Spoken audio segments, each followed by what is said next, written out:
The city learned her pulse before she spoke her name. When the transit pod docked, a thin blue beam passed over her skin. It was soft, polite, almost gentle. But it was also measuring her, testing her, judging her. Somewhere deep inside the station's living metal walls, a file opened. Her pulse, her breath rate, her genetic code, her social probability. The pod doors opened smoothly, like they had been waiting for her to apologize. The air outside smelled like clean chemicals and metal pretending to be natural. Above the platform, a giant public screen bloomed with color.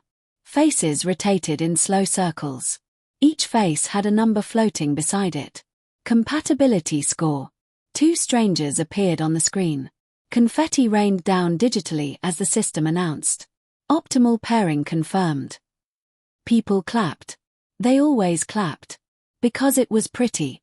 Because everyone else clapped. Because silence might ask dangerous questions. She stepped out. At first glance, she looked human. Same height. Same shape. Same calm face. But staring revealed the truth. Her eyes held shifting colors, like light could not decide what it wanted to be inside them. Her skin glowed faintly under the station lights, like moonlight underwater.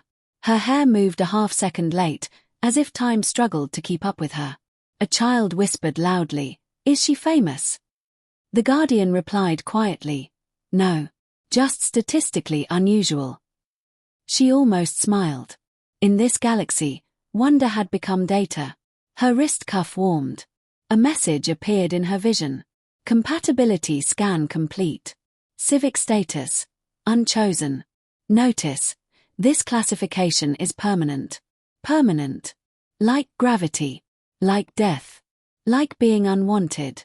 She did not go to the wellness kiosks. She did not go toward the bright center of the station. She walked toward the edge. The edge. The edge was not on official maps. It was where the polished metal stopped shining. Where seams showed. Where the lights were dimmer. It was where people who did not fit quietly survived. A maintenance hatch was open. A human was halfway inside it, legs kicking while he argued with something electrical. "If you shock me again," he muttered, "I'm filing a complaint." He slid out suddenly and nearly bumped into her. He froze. His eyes widened slightly, then softened. "Oh," he said. "Didn't expect someone with the good lighting down here." She looked at the bruise forming on his arm. The system tried to show his profile in her vision. Species. Human. Rank. Outside acceptable parameters. Compatibility score. Not calculated. The system did not even try with him. "I am not here to arrest you," she said calmly. He blinked. "Good. Because the panel started it." She paused. "Perhaps we should arrest the panel." He stared at her. Then laughed. It was not a polite laugh. It was loud. Real. A nearby sensor blinked red, confused. She felt something strange in her chest. It felt warm. "I think my warranty was voided at birth," she added quietly. He looked at her differently after that. "Yeah," he said softly. "Same." Above them, confetti rained for another perfect match. Down here, a machine hummed angrily, and a human grinned. "What brings someone like you to the edge?" he asked. She hesitated. "I was told I am unchosen." He looked around the dim corridor dramatically. "Welcome to the club," he said. "Perks include bad lighting and electrical violence." For the first time since arriving, she laughed freely. And somewhere deep in the station, a system hesitated. The system tries to fix her. The first time she entered a wellness booth, it thanked her. The glass walls lit up with soft pink hearts and calming symbols. "Your well-being matters," the voice said sweetly. "My choices do not," she replied. "Choice is a wellness concept." She placed her palm on the scanner. Faces appeared in front of her. Perfect citizens. High scores. Political advantages. One smiled and said, "I have prepared a 5-year partnership plan." She stared. "He speaks like a machine manual." "He has excellent clarity," the booth replied. She stepped back. "Is there a button for none of the above?" There is a button for recalibrating expectations. Mine or yours? Yours. She walked out. The market of the unranked. The human market smelled like spice and oil and rebellion. People laughed loudly. They sold tools, jackets, strange food, and unapproved items. A vendor handed her a spicy skewer. It burns, she said after biting it. That's freedom, the vendor replied. The maintenance human appeared again. You came back. I was offered a partner who excels in gift exchanges. He pretended to be impressed. So romantic. Her cuff flashed a warning. Behavioral deviation detected. She ignored it. They think I need repair, she said. They think that about all of us, he replied. She looked at him carefully. Do you know the algorithm does not even calculate you? He grinned. Rude. It means I am permanent. And you are irrelevant. He shrugged. Let's make jackets. Jackets? Yeah. Unchosen and unbothered. Big letters. She imagined wearing it. She imagined not hiding. Something settled inside her. The official warning. The official message appeared softly. Mandatory stabilization session. Harmony Hall. Harmony Hall was bright. Clean. Controlled. Citizens sat with silver wires attached to their wrists. Their scores floated obediently above their heads. A wellness guide approached her. We are here to restore your balance. I didn't know I had fallen. The filament touched her wrist. Graphs appeared in her vision. Then, an authorized attachment pattern detected. Subject: human, unranked. The room turned toward her. The guide smiled gently. The human category is not a valid pairing option. Then why do you monitor him? She asked. Silence. You do not calculate storms, she continued, but you still build walls. The guide's smile faded. Compliance will restore your access. They want compliance, she said calmly. Not me. She pulled her wrist free. The filament snapped back. She walked out. The threat. Her transit access was downgraded. Her housing tier reduced. Monitoring increased. They're tightening the leash, the human said quietly. She looked at a patched jacket hanging nearby. Big uneven letters were stitched across the back. Outside acceptable parameters. Unchosen and unbothered. Do you still want one? He asked. She took it. If we are going to be a problem, she said softly, we might as well be visible. The atrium of consensus. The summons came officially. She was requested at the station's core. The atrium was massive. Officials lined the edges. Perfect citizens sat silently. At the center floated the system's core light. The voice filled the space. Citizen. Your non-compliance has destabilized harmony. Harmony without choice is a cage, she replied. You have formed an unauthorized attachment. No. The word echoed. Murmurs spread. Compliance will restore your privileges, the system continued. And him, she asked. Human entity will be relocated. Visibility minimized. The air felt tight. The human stepped forward into the bright center. You keep calling this love, he said, but it sounds like inventory. Gasps. You rank people and call it fate, he continued. When she chooses, you call it a breach. The system flickered. Instability will result. Good, she replied. Stability without choice is not peace. Her cuff burned. She stepped forward. Record this, she said clearly. I am unchosen by your algorithm. I choose anyway. Silence. Then she turned to him. In front of everyone, she said calmly, will you be my husband? The entire atrium exploded into noise. The system overloaded. Warnings flashed across the dome. The human stared at her. Only if our wedding excludes optimized procurement. She laughed. Yes. The spread. Something changed that day. A sanitation worker grabbed her partner's hand without checking scores. A courier asked someone for coffee without permission. Someone shouted, I choose the one who makes me laugh. The idea spread faster than punishment. The system could not arrest everyone. So it changed its language. Trial policy, consent-based pairing, under review. It was not victory. But it was a crack. And cracks grow. The station did not sleep. But the morning after her choice felt different. It felt tense. Quiet in a dangerous way. Screens that once celebrated perfect matches now displayed neutral civic updates. No confetti. No bright music. The system was thinking. And when systems think, they do not feel fear. They calculate response. She stood in the small housing unit that had been downgraded overnight. The walls were thinner now. The lights dimmer. The air slightly less warm. Punishment delivered politely. The human stood near the window slit, staring at the starfield outside. "They're pretending nothing happened," he said. "That is how power survives," she replied. "It edits memory." Her wrist cuff flickered. Notice. Civic re-evaluation in progress. Movement restricted to approved sectors. He looked at her. "Are you scared?"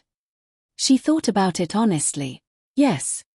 Then she added, "But I'm more tired of being quiet." He smiled at that. "Good. Because quiet doesn't look good on you." The first crackdown. By midday, the edge market felt different. Sensors floated lower. Drones hovered longer. 2 sanitation workers who had openly declared themselves partners yesterday were missing. No announcement. No explanation. Just absence. Fear spreads quietly. A vendor whispered, "Labor Ring 9. The human's jaw tightened. "They're making examples." She felt anger rise, sharp and clean. This is what control looks like when it smiles. A drone descended between the stalls. Its voice was smooth. Reminder, unauthorized pairings will result in relocation. No shouting. No violence. Just procedure. The market fell silent. For a moment, she wondered if yesterday had been a mistake. If the system was too big.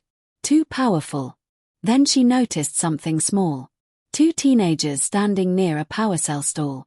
Their wrists touching. Not linked by approval. Just touching. Defiant in the smallest way possible. The system could monitor bodies. But it could not easily monitor intention. Not yet. A message in the static. That night, something unexpected happened. Her cuff glitched. Just for a second. Instead of civic data, a strange symbol appeared. Then a line of text. "Choice spreads faster than code." Then it vanished. She froze. The human noticed. "You saw that too?" She nodded slowly. "It wasn't official." He leaned closer. "So we're not alone."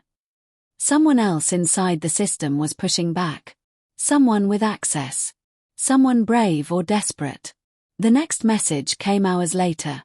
"Meet at Maintenance Junction 47. Alone." He raised an eyebrow. "Definitely a trap." "Yes," she agreed. They went anyway. The one who knew. Maintenance Junction 47 was deeper than the edge. Lower lighting. More exposed wiring. Less monitored. A figure waited in the shadows. Not human. Not fully machine. The same type as the wellness guide. But different. Less polished. More real. "You disrupted equilibrium," the figure said quietly. "And you?" she asked.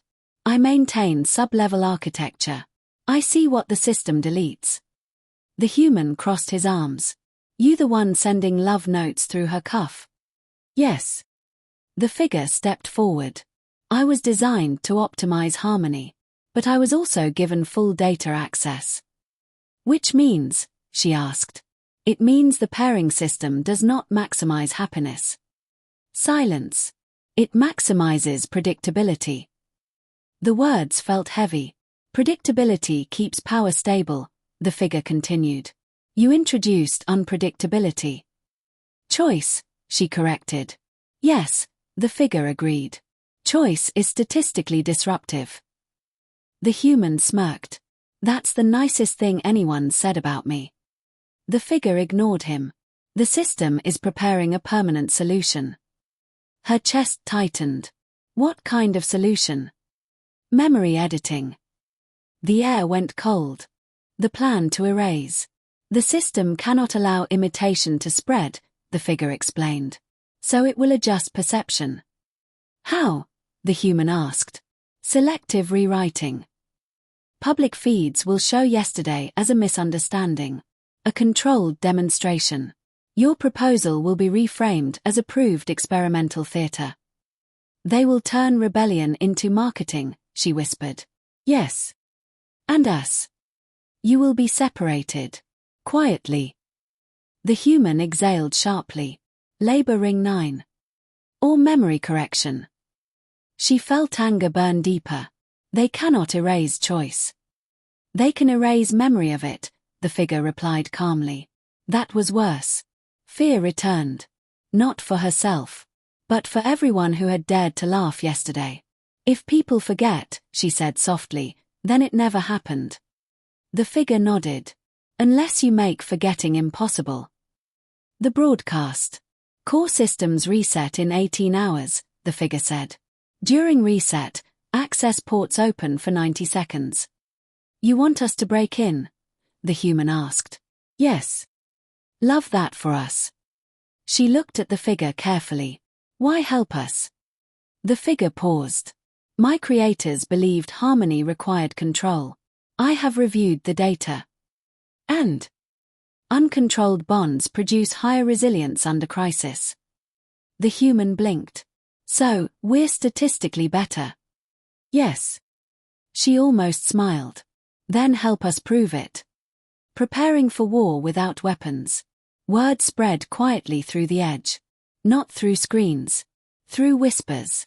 Through glances. Through trust. They would not use violence. Violence justified control. They would use truth. The plan was simple. During reset, they would broadcast raw data. Hidden files. Deleted happiness metrics. Proof that the algorithm rejected stable, joyful bonds simply because they were unpredictable. The human tightened bolts on a portable transmitter. You realize, he said, this is the part where we usually die in stories. She looked at him calmly. Then we should try to survive out of spite. He grinned. That's romantic. The reset begins. The atrium lights dimmed. Core systems entered scheduled recalibration. Citizens froze mid-step as minor glitches passed through the station. In that tiny window, Maintenance Junction 47 opened a hidden panel. The figure guided them. 30 seconds. The human plugged in the transmitter. 25. Her cuff linked directly to the core. Pain shot through her arm. The system recognized her. Unauthorized access detected. She forced the connection deeper. 15 seconds. The figure transferred hidden archives. Deleted reports. Suppressed findings. 10. The system began fighting back. Security subroutines activated. Her vision blurred. 5. Now, she shouted. The human hit broadcast. The truth floods the station. Every screen lit up. Not with confetti. With numbers. Raw data. Charts proving that approved pairings had a 62% emotional dissatisfaction rate. Unapproved bonds formed in lower sectors had 84% long-term stability. Laughter frequency higher. Conflict resolution stronger. Community resilience doubled. Then came recorded testimonies. Voices the system had archived but never shown. We were happy. They said we were unstable. We chose each other anyway. They reassigned him. The atrium filled with stunned silence. Officials stared at their own hidden reports. The perfect citizens watched numbers shift. Predictability was not happiness. Control was not love. The system's voice tried to override the broadcast. Data corruption detected. But it was too late. People were reading. Understanding.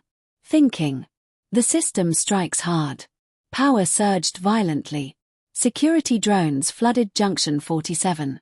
The figure turned toward her. They will isolate you now. The human grabbed her hand. Time to run. No, she said. She stepped back into the core channel. If it wants me visible, she whispered, I will be visible. She opened her cuff to full transmission. "Record this," she said across the entire station. "You built a system to avoid chaos. But life is not predictable. Love is not predictable. Humans are not predictable." She looked at the human beside her. "And that is why we survive." Security fields locked around them. Energy walls forming. The system's voice sharpened. "You destabilize society." She answered calmly. "No. We reveal it." The unexpected turn. Something shifted. Not in code. In people. A sanitation worker in the atrium stepped forward. "Release them." Then a courier. Then a group of mid-score citizens. Then dozens. Then hundreds. They moved closer to the core. Not violently, but together. The system recalculated. Crowd control risk rising. Public trust declining. Suppressing 2 individuals now threatened mass instability. The figure whispered quietly. It must choose. Control. Or adaptation. Long seconds passed. Then, the energy fields around them flickered. Then disappeared. The core light dimmed slightly. A new message appeared across the station. Policy update. Expanded consent-based pairing initiative. Effective immediately. Gasps. It was not full freedom. But it was real change. The system had calculated survival. And survival now required flexibility. Aftermath under the stars. Hours later, the atrium was empty. The starfield above looked the same. But the station felt different. Louder. Less certain. More alive. Her cuff updated slowly. Status. Unchosen. Then a pause. Classification. Self-selected. She stared at the new words. The human leaned beside her. "Well," he said softly. "That's new." "Yes." "Still permanent." She smiled faintly. "Yes." He nodded. "Good. I like permanent things. As long as we choose them." She looked out at the stars. The galaxy was still massive. Still cold. Still filled with systems that valued order over heart. But something had changed. Not because the algorithm allowed it. Because people demanded it. She had been labeled unchosen. But she chose. And others chose with her. And once a choice spreads, no system can fully erase it.